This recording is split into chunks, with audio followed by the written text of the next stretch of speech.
Hey Mary, glad you're with me. Hi, Howie. Hope it's in the flow for you tonight.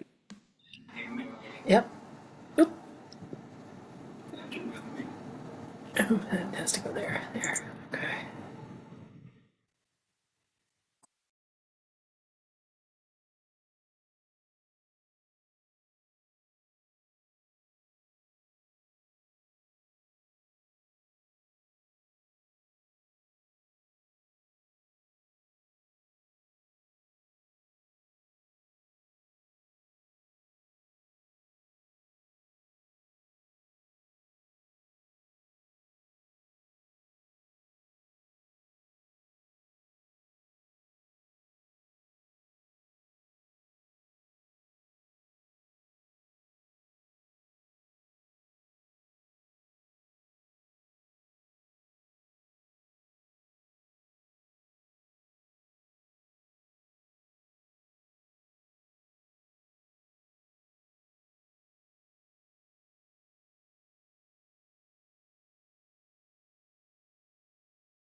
Good evening, Sangha, friends.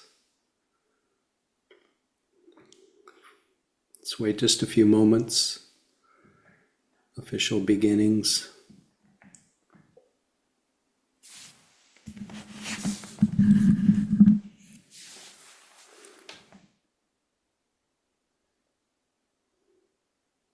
I usually like to let it pop over 30. We're close. Yep.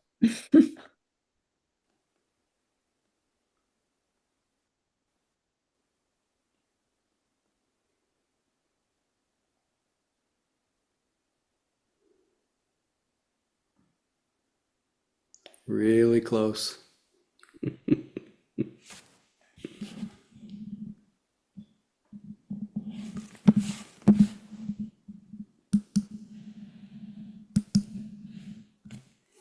Didn't realize that half my head was outside the screen.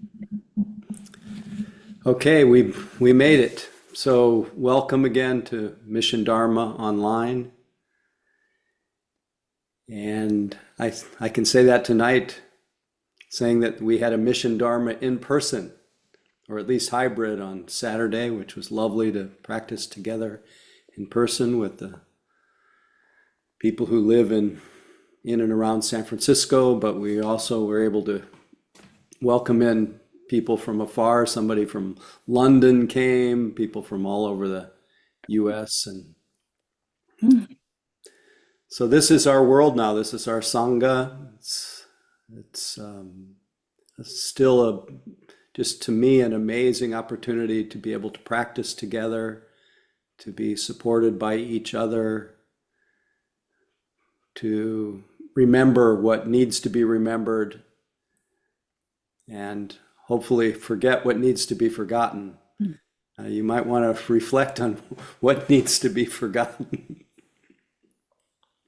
at least for the moment. As, who was it? Rumi said, forget the past, forget the future. He says, I'd worship someone who could do that.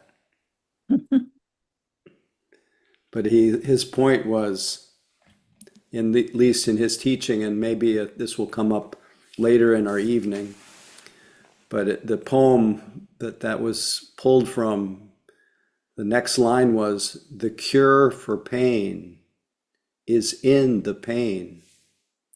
Good and bad are mixed. If you don't have both, you're not one of us. So he basically saying, die to your present experience. Enter into the only life, really the only place where we actually find reality, which is present time. So one of the beauties of the third jewel, Sangha, is the Sangha, just by our numbers, our togetherness, calls us here into real time, whether we're virtual or in person. Calls us to not what we hope will happen, what happened yesterday or tomorrow, but what's actually happening right now.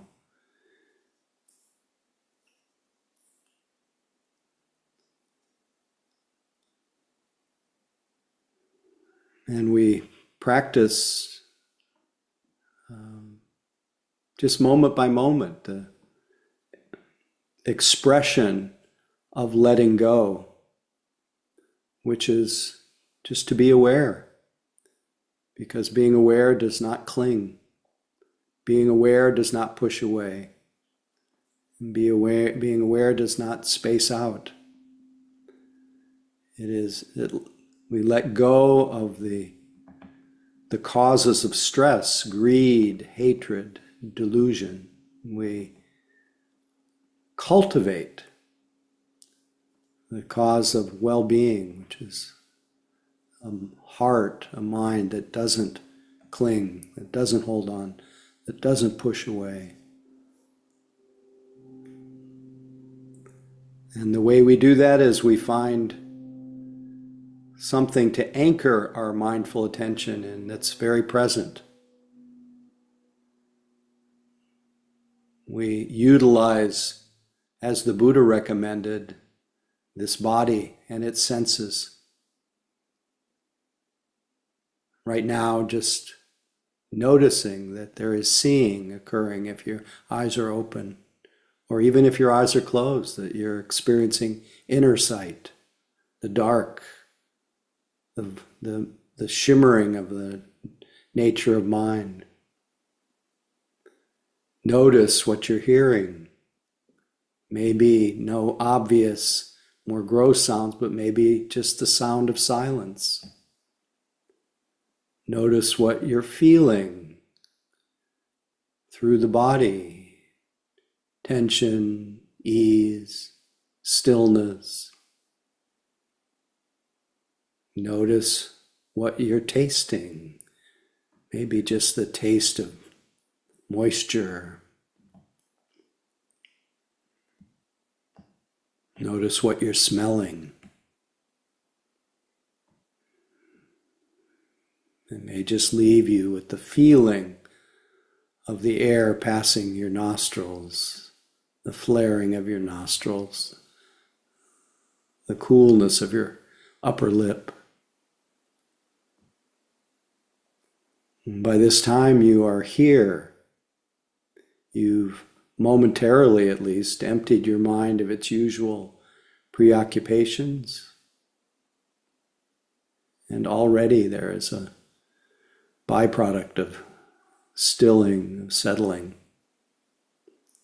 Not because we stilled, not because we settled, but this is what happens when our attention is a little bit more continuous in the immediate, living present, which is so different from past and future, which are mental. So let's just stay with this, at least our inner sight with the eyes closed softly. Just hover a little bit, getting used to the inner landscape.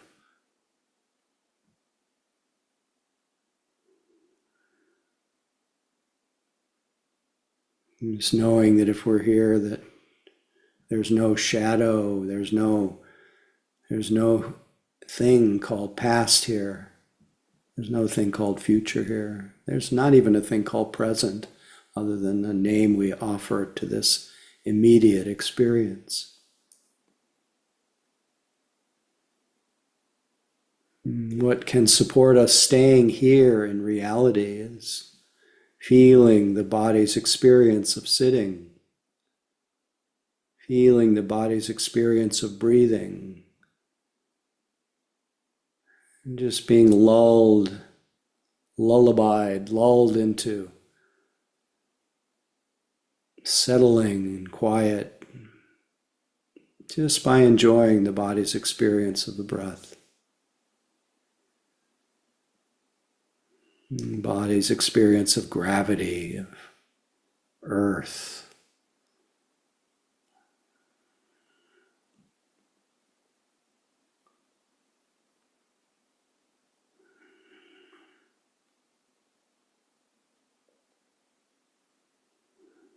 We sustain attention as long as possible on this immediate felt experience of body and breath.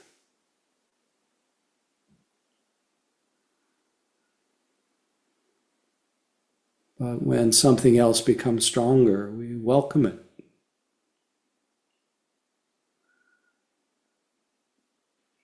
Sounds, moods, other sensations, thoughts, memories, plans, feelings, emotions. Using each presently arising experience as a reminder to let go in the form of just being aware, with no agenda to grab or to push away, or to do anything or undo anything or figure anything out, just being aware.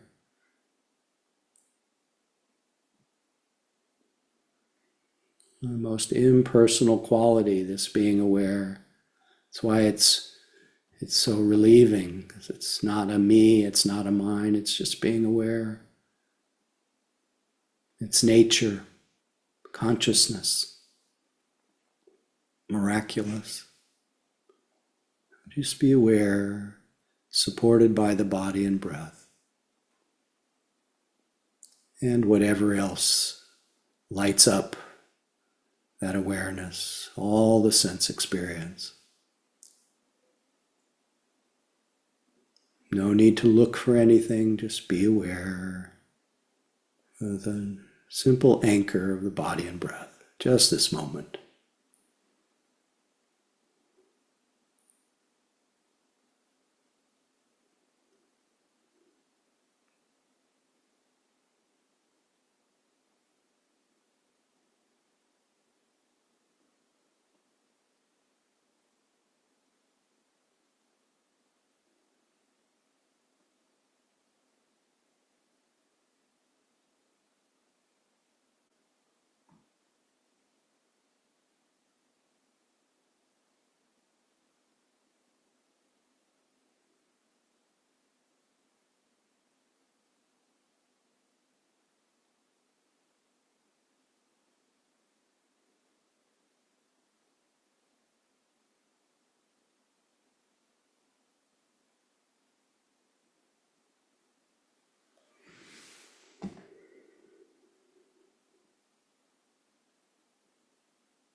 Often mindfulness goes quiet as thoughts arise and then become completely absorbed in an alternative reality. Then mindfulness rises up again, comes back online, and we realize, lost in thought. That is a moment of mindful attention. We simply appreciate that moment of noticing and then continue to notice the body, breath, or the next experience that arises and is noticed. The ones that are not noticed, there's nothing that can be done about them. When we're lost in thought, nothing can happen till we wake up. That's why it's such a profound awakening to wake up to where you are. Not a moment for judgment, but a moment of appreciation. Just this moment. Just this body and breath. Or whatever supports remaining here. All the senses.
again and again and again, coming back to our senses.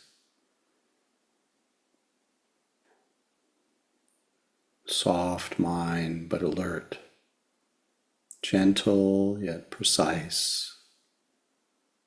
Not really doing anything with our mind other than noticing body, breath, sinking into it, sticking to it, being intimate with this presently arising physical experience.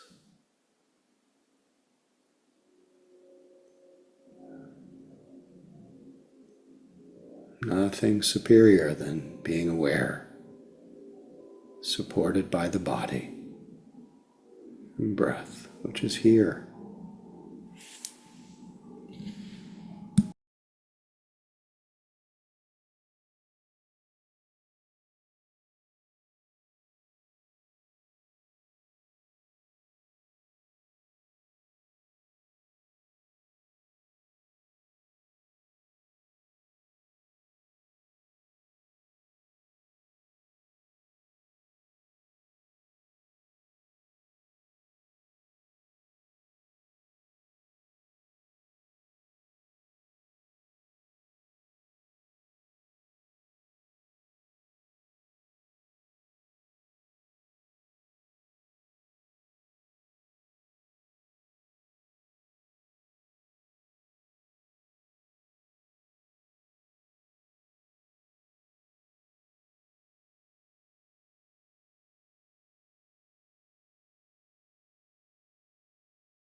It's always a great joy to sit with you, and so much appreciation for the shared quiet.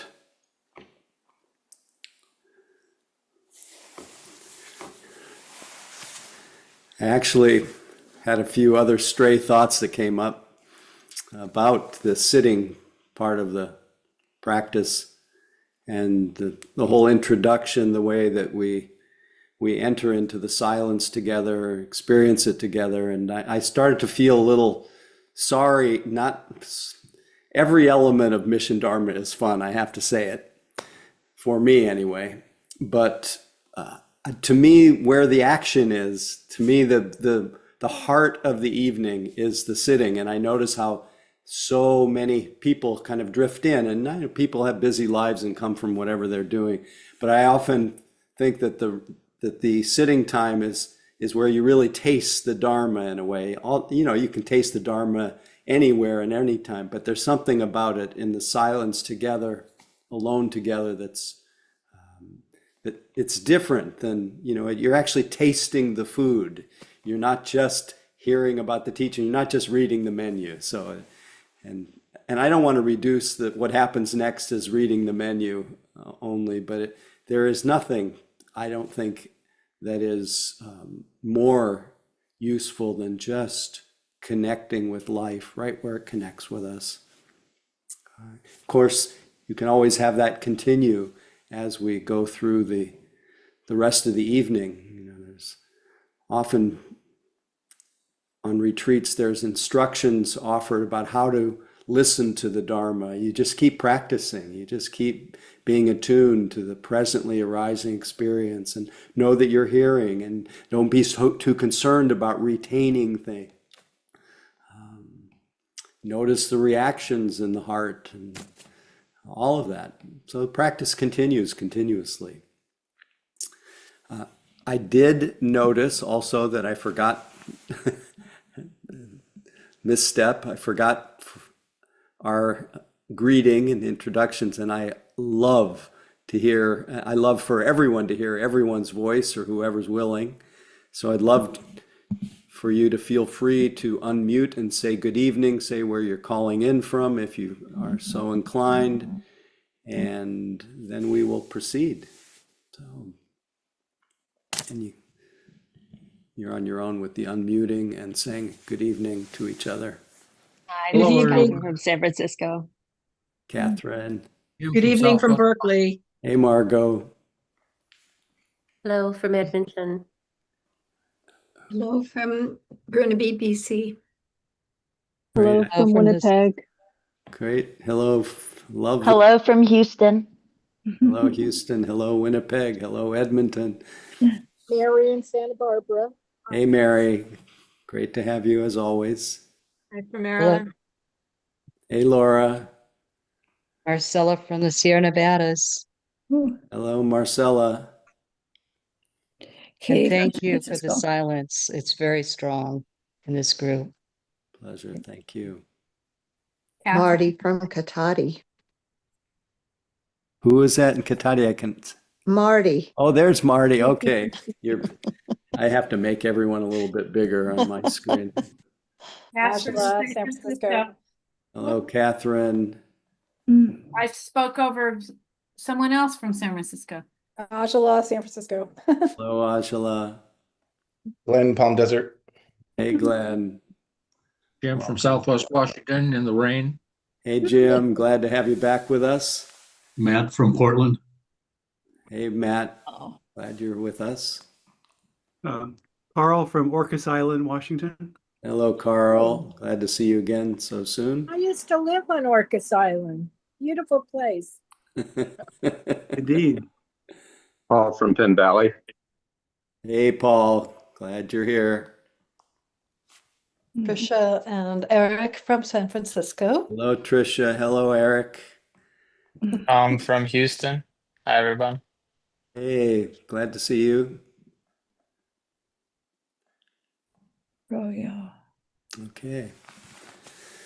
Well, nice to hear your voices, and remember that we are actually a kind of a living group, not just a screen of faces. Oops.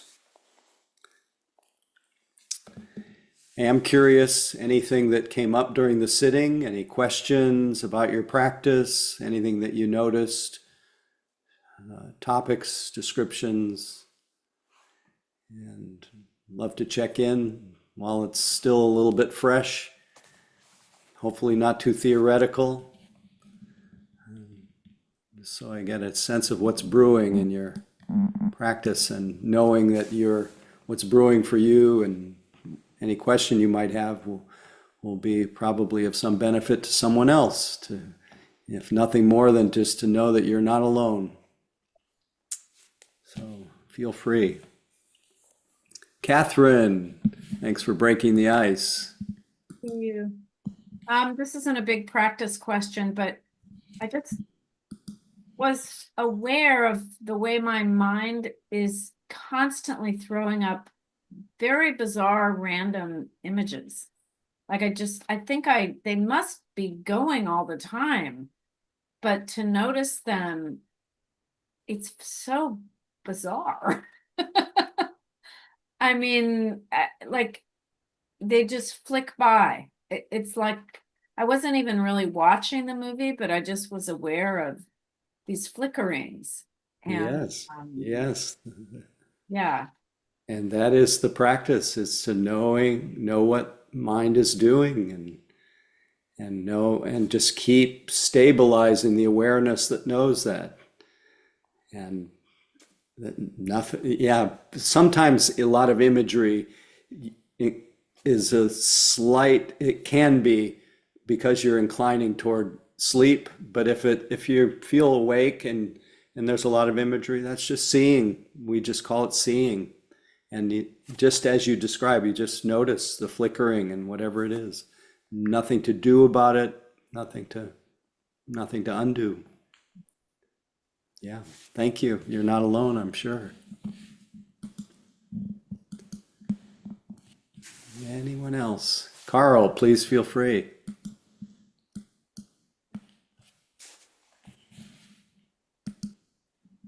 You have to unmute. There you go. You're getting. My bad. Hi. What is the benefit of when you have an itch on your nose of not scratching it? You tell me. Well, you get to. I'm guessing you feel the feeling, and you see what that's like, and maybe that's useful for some other time in your life. Yeah, there are things that come in our lives that we cannot just scratch away. And so to learn how to accommodate those things that may be unpleasant, but to not have our sense of well-being dependent on being able to scratch. But we always practice the middle way, and we want to just notice the itching enough so that we can see that this may be unpleasant, but I don't have to suffer about this, and I don't necessarily have to do anything about it. And I can maintain a certain balance and equanimity. But once you have that understanding, you can do that. You don't have to turn that into a religion. You can sometimes scratch. Anyway, thanks for asking.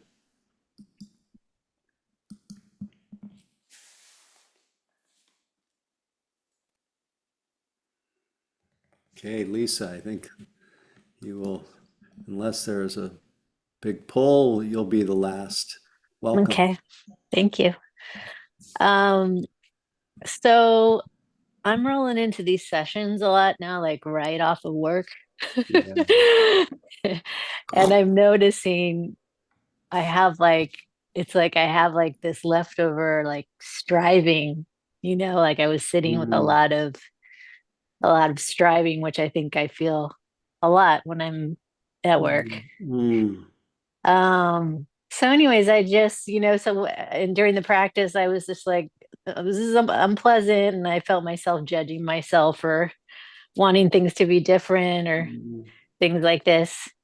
And then I just let myself say, I guess I just said, well, this is what striving feels like. There you go. Cool. Yeah, but I don't know. I just wondering if you have any, I mean, I guess that is the the response, but I'm wondering if you have any other thoughts Well, of it's dealing with pride and striving and all this stuff. well, striving is not a person. Striving is not a personal. Striving is just a condition of the mind. It's just arises based on habit, as you describe. You just came from work. That's the work mind, and it's good insight. It's insight knowledge into maybe the kind of quality of mind that's driving you at work that may be optional. It may not just, you may think, oh, that's just inherent with the work mind, but maybe not. Maybe you need to be ideally tracking the striving mind even at work and the tension of it. And so knowing that, it's good insight, and I loved your opening to it, making space for it. Striving feels like this. And then you can actually gain another insight into the changing condition. It's just an internal weather front, not me, not mine. It's not personal. Nobody is striving. It's just striving mind. So that's great that you make space and you see that it doesn't matter whether it goes away. Already your mind is no longer trying to push it away or fighting with it. You're making room for it. And so that's its own kind of freedom. Then the other part is picking up on the dukkha of it, the stress of it. And then when you feel it and open to it in the way that you did, then it's more natural to feel some sympathy for that and some kindness for it. And if you don't immediately, and your habit is to go into judgment of it, you might sneak in a little bit of intentional loving kindness, just wishing yourself well, inclining in those moments to have ease of well-being and to take your time, no matter how fast you're moving. Anyway, thanks for bringing that into the room, because you're not alone with that. Okay. Let's see, where do I want to go? I'm thinking out loud. Oh. Well, I'm still a little bit with the residue of a day long that I offered for Spirit Rock on Saturday. It was one that I've done variations of before. It shows up differently each time, but it was called Loving the House That Ego Built. And it's really about learning how to see our conditioning, especially around identity and even the identity with our breath. The breath is not a self. Breath is nature, and mindfulness is not a self. It's just a mental quality. But how easily body, mind, mindfulness, how easily things get co-opted or taken to be myself and me, and then they become identified with. And then once that identification takes place, then there's often a tension, because when that quality that I take to be myself doesn't conform to what I want to happen or what I think I am, a mindful person, and I'm completely unmindful, spaced out, then there's stress that comes. And so there's a lot of stress. But anyway, I was inspired to name this day long, and talks that I've offered in the past, inspired to name it Loving the House That Ego Built, is because the Buddha after his awakening, at least according to the sutras, the teachings, the Buddha was kind of dwelling in a very profound understanding of the nature of mind, the nature of identity, and he had been studying identity. Basically the question, or who or what am I? We're constantly using this term, I am, and it has a certain kind of functional use. That's a way of locating this mind, this body, this individuality in time and space. But this use of the word I, this I thought, which is really an overlay on a mind and body process that's really just doing its own thing. It's conditioned by past circumstances, past habits. But it has a usefulness, and from a conventional point of view, is that this mind body is me, is conventionally speaking me, it's not you. And so we have these kind of delineations. But this I making and me making takes on a massive, it takes everything and makes it into me and mine. It takes a sound, somebody coming into the room when you're trying to meditate, it turns it into me, they're affecting me, and it turns into an assault. It turns into I don't mean an assault. It turns something that's completely non-personal, someone walking in the room, into something about me. They're interrupting my silence, or they're whatever it may be. So this me making and I making around sense experiences that we're having all the time creates this house, has created through habit and through the proximity of our observation, through a kind of misperception, a delusion of consciousness, has created a sense that behind every little thing that's happening, every sight, every sound, every smell, every taste, every thought, that there's an I who's doing it, who it's happening to. But yet no individual has ever seen this I. It's an idea. It's a thought. And when the Buddha saw through that whole delusion of self, when he studied the body and couldn't find an I in the body, studied moods, couldn't find I in the moods, couldn't find I in thoughts and images, couldn't find I in any of the different sense experience, could see only these changing conditions that were marked by not self. There's nothing that can change that can be said to be me or mine. And when his mind, when there was that clarity of perception, when things were just what they were, in the hearing just what's heard, in the smell just what's smelled, in the tasted just what's tasted, in the felt just what's felt, in the cognized just what's cognized. That's what he gave a sutta called the all. In the seen, there's just what's seen. When he saw this, another way of saying it, that's a conventional view, when this was seen in awareness, the mind relaxed. The I thought went into abeyance. There was no longer this building of the blocks of me. It was seen, that house had just kind of collapsed. That still there 45 years later of teaching and arguing and manifesting as an individual, but nowhere in that individuality was there anything that was a solid, substantial I to which everything could be referred to.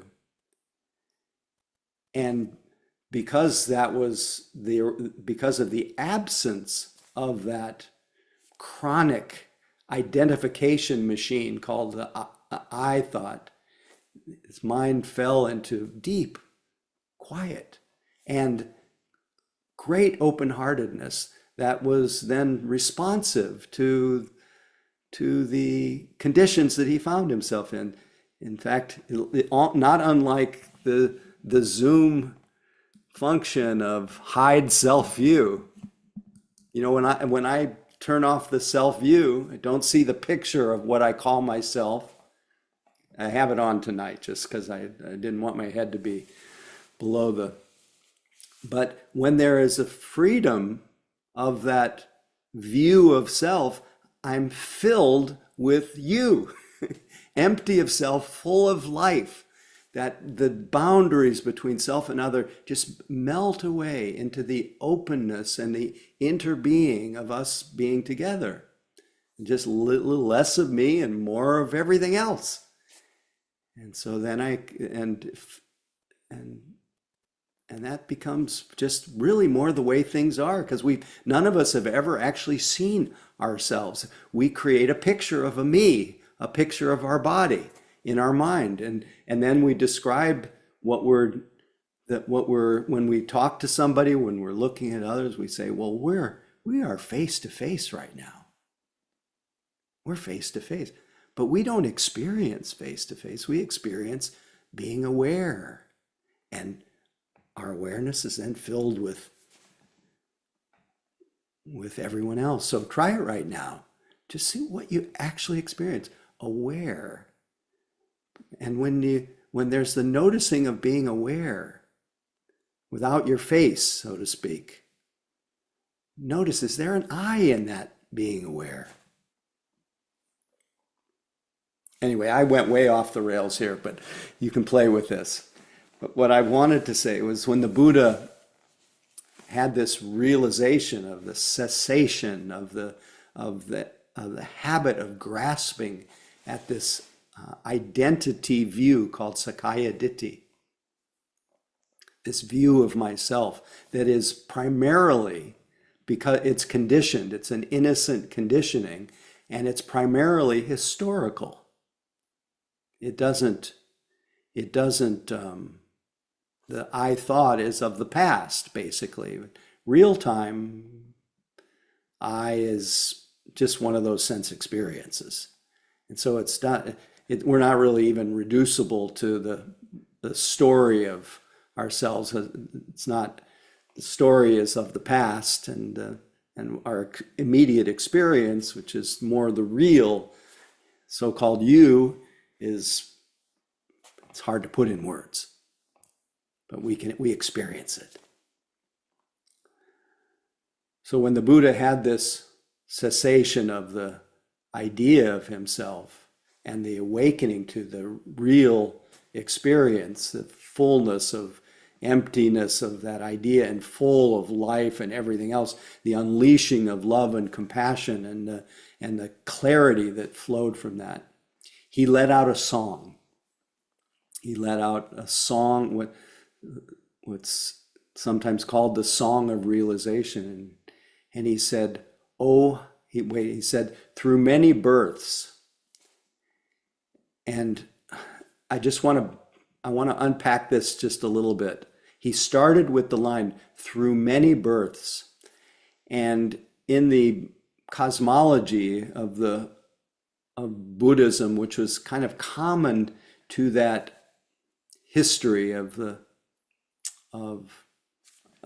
period in which he emerged, it was common knowledge or common view, which is not necessarily shared in modern times. It was a common view that one goes through many rebirths, many lifetimes. And even stories from the history of the Buddha there's the Jataka tales that are stories about the Buddha's past lives, that all the building blocks of what allowed the Buddha to come to the fruition of his practice of awakening, all these different many lives. And you would think that would imply that it's the same I that went through all these different lives, but there's nowhere in the teaching that implies that. That's just partly a conventional misunderstanding. But he uses that common view that through many lifetimes, because maybe it's true. Maybe he, through many lifetimes of getting caught up in I, me, and mine, he landed in this life when he became the awakened one, the Buddha.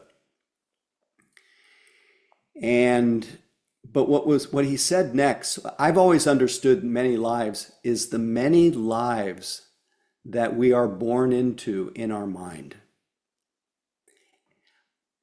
whenever, for example, someone has caused, you have felt harmed by someone, each time you think of that event, that person, each time your mind constructs and tells that story of that past event, you are born into that incarnation. You are born into that life, and you have to suffer through it. So this is why there's always an encouragement is try not to pick up unless it's really useful. It's important to sometimes reflect on past experiences. But if you find that you are circling around and again in a cycle of misery, a cycle of harm, a cycle of just replaying over and over the events, each one of these is a little mini lifetime of suffering. That is, once we wake up to this pattern, we see that it's optional.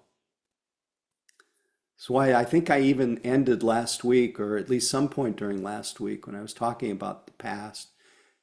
I shared I shared a couple teachings, one from Punjaji, who said, you need the past and thoughts to suffer.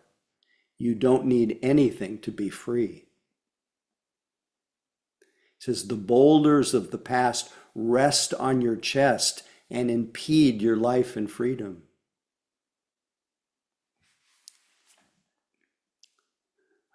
Freedom waits, but most are absorbed in something else. And what we are often absorbed in is this, maybe it's an innocent attempt to make ourselves, to somehow come to terms with it, make ourselves feel better. Just as almost anything that we do habitually, we do it out of love. And so we want to love ourselves when we see that we're going down the rabbit hole again and again, incarnating again and again in that view of ourselves as a sufferer, view of ourselves as unworthy or hurt or harmed or lacking or something, which is usually there's a hook usually of some kind of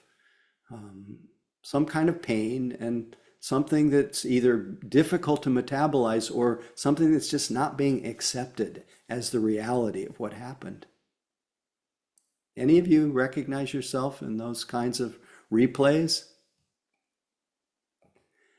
So the teachings ask us to acknowledge and thank our mind for its attempt to bring us relief from that harm that may have been caused. Thank you, thank you, thank you. However, I don't need you anymore.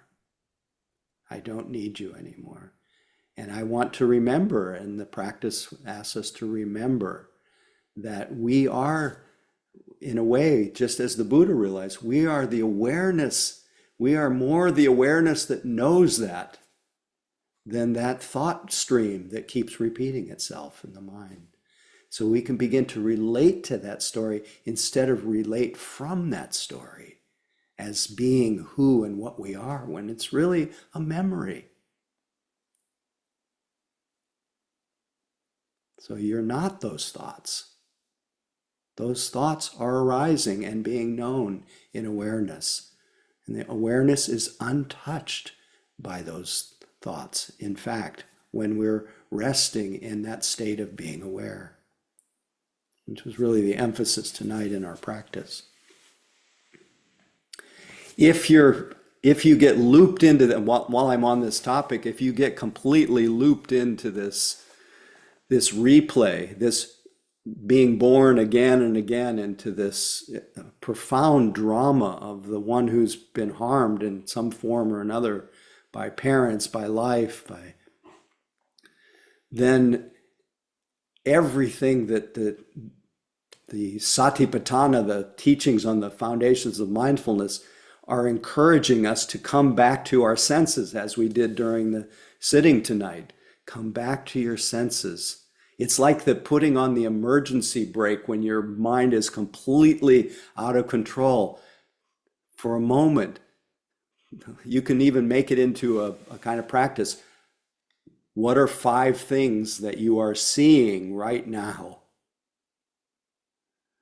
What are 4 things you are hearing right now? What are 3 things that you are feeling in your body or emotionally? 2 things that you're tasting, 1 thing that you're smelling, some game that you can, that will just call you, that'll break the spell and hopefully put it on that emergency brake. You know, the Buddha actually recommended, if it's really bad, that you should bite your tongue. So it wasn't all just let the thoughts come and go like clouds floating through an empty sky. When we're in trouble, it takes sometimes extremely bad habits. It sometimes need extreme responses. But ideally, though, we trust that just inclining again and again toward being able to be how Lisa described, just say, oh, this is what the story is like. This is what the reverberation is like. Make space for our experience. And while we're on that vein of antidotes, in a way, especially from being burdened, weighed down by the past, as you all know, that especially if we have felt harmed, it's inclining toward, it's not necessarily, it's at least giving rise to the intention to forgive.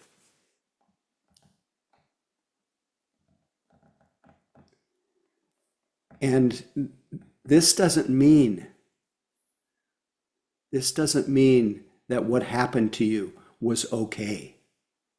It isn't denial, it's not suppression, but it's saying, I do not want the burden of the past to weigh on my heart and impede my life and freedom any longer. I can't bear it anymore. I want to be free. And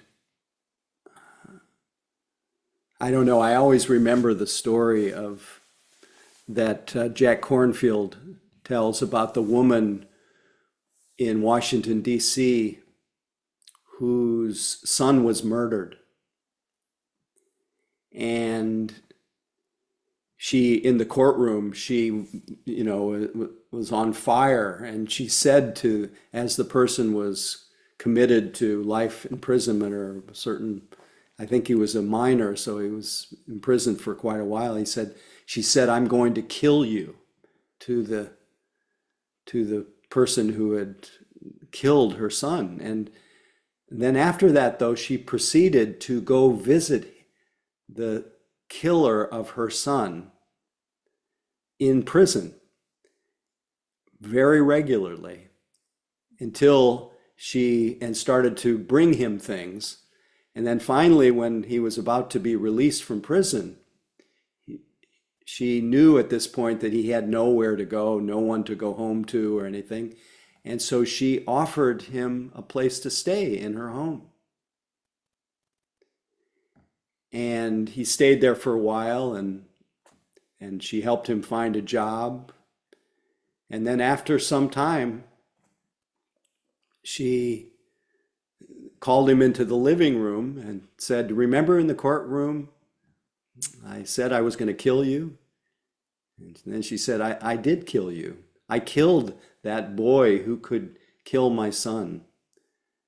Now I'm going to ask, since you have no one and nothing, I want to adopt you. And she ended up adopting the killer of her son. Talk about forgiveness. So if someone holding that kind of pain can release that tight fist, that tight heart Any of us can, no matter what happened. It's really about giving rise to and then following through with that intention to forgive, to let go. And then do it over and over and over and over again. All these things.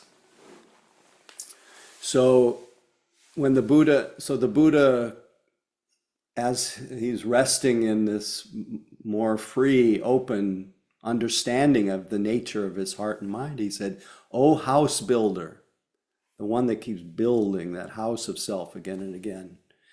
"O house builder," "through many births in the wandering on, I ran, seeking but not finding the maker of this house."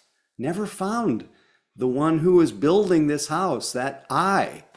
He wasn't there. He said, "O house builder, you've been seen. You shall not build a house again. Your rafters are broken." So all the defilements of the mind, the wanting mind, the aversive mind, the worried mind, the guilty mind, the restless mind, the doubting mind, all the kinds of mind states that we habitually cling to and identify with and form a sense of ourselves around. He said, your rafters are broken. That all those kind of defilements of mind, they've been seen. They've just fallen away. And then he said, the ridgepole is destroyed, ignorance. He's no longer in that state of what's called avidya, or ignorance. So no longer mistaking this mind-body, ever-changing condition for mistaking it for an I, that every element of this mind and body is marked by not me, not mine, not I, changing conditions, nature, weather. In the conventional form, uniquely individual, but within that unique individual, nothing that can be said to be I or mine. And then later he said, if you've heard that teaching, you've heard it all. If you've practiced that teaching, nothing whatsoever should be clung to I or mine, you've heard it all. If you've practiced it, realized it, you've realized the whole Dharma. But finishing that sutta, again, through many births and the wandering on, I ran seeking but not finding the maker of this house. O house builder, you've been seen. You shall not build a house again. Your rafters are broken, again, the defilements of mind. Ridgepole destroy ignorance. Mind gone to the unconditioned, to its natural state of openness, to cravings, craving for existence, craving for more, craving to get rid of, all the cravings, there's been a cessation. My mind has gone. And at first he didn't think anybody could get it. But then he said, just be aware. Start with your body, work with feeling tones, work with mind states, work with thoughts and images. Just keep showing up, begin again and again and again, because remember, mindful attention, being aware, it's outside of time, so it doesn't have an end point. It's every moment is fresh and a new beginning. You can always begin again. And obviously it resolved the Buddha's stress, but it didn't.